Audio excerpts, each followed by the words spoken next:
দর্শক, খুলনা নিউজের পক্ষ থেকে সকলকে স্বাগত জানাই। দর্শক, আমরা এই মুহূর্তে রয়েছি গাজী মেডিকেল কলেজ হাসপাতালে। আপনারা ইতিমধ্যে ক্যাপশনের মাধ্যমে দেখেছেন যে খুলনাতে একটি স্কুলের বাথরুম থেকে একটি দশম শ্রেণী এক শিক্ষার্থী উদ্ধার হয়েছে এবং তার হাত পা মুখ বাঁধা অবস্থায় তাকে উদ্ধার করে এবং উদ্ধার করার পর তাকে প্রাথমিক চিকিৎসা শেষে গাজী মেডিকেল কলেজে উন্নত চিকিৎসার জন্য নিয়ে আসা হয়।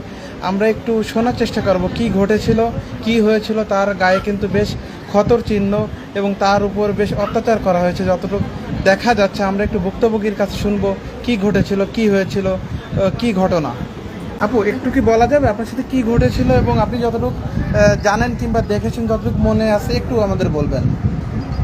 আগে প্রথম বলেন যে কোন স্কুল আপনার, সেটা বলবেন, হ্যাঁ বিস্তারিত বলবেন, কোনো ভয় নেই, রিল্যাক্সে বলেন।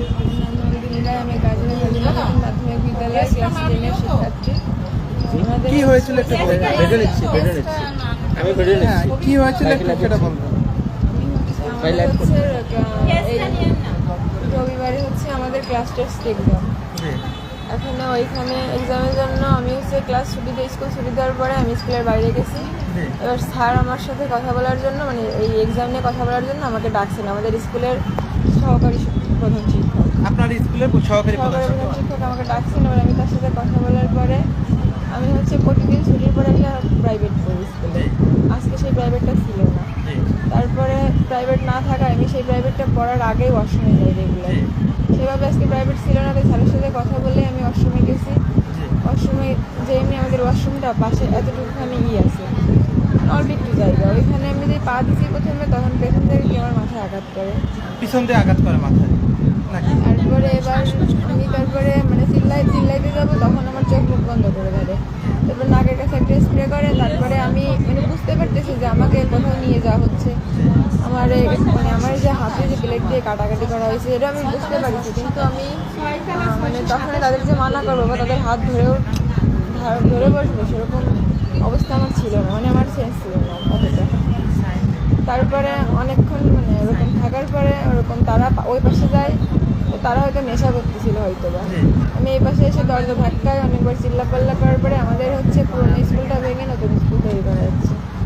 এখন সেইখানে হচ্ছে আঙ্কেলটা, মানে কিছু আঙ্কেল কাজ করে সারাদিন। এবার তারা হচ্ছে এসে তারপরে ওই অবশ্য আমার বাড়িতে তালা দেওয়া ছিল, তারপরে তালা খুলে তারপর আমার ওই সামনে একটা হসপিটাল আছে ওইখানে ভর্তি করে। আচ্ছা, এখানে কারা কারা ছিল, আপনি কি তাদের কাউকে দেখতে পারছেন? না, আমি তাদের দেখতে পারিনি। কাউকে দেখতে পারেন এমনি এমনি যখন তারা যখন কথা বলছিল কারোর ভয়েস চিনছেন কিনা কিংবা এই ধরনের কোনো? হয়তো দ্বিতীয়বার তাদের ভয়েস শুনলে অবশ্যই তাদের চিনতে পারে। আচ্ছা, আপনার কোন স্কুল আবার একটু বলবেন? কাজীহাট হাজিনের মধ্যে মাধ্যমিক বিদ্যালয়। এটা কোথায় অবস্থিত? এটা হচ্ছে খুলনার প্রায় শেষ, আর মানে খুলনার কালিয়ার মাঝামাঝি বলতে চলে। কাজীহাট বাজারের উপরই অবস্থিত। কাজীহাট বাজারে। আপনি কোন ক্লাসে পড়েন? আমি ক্লাস 3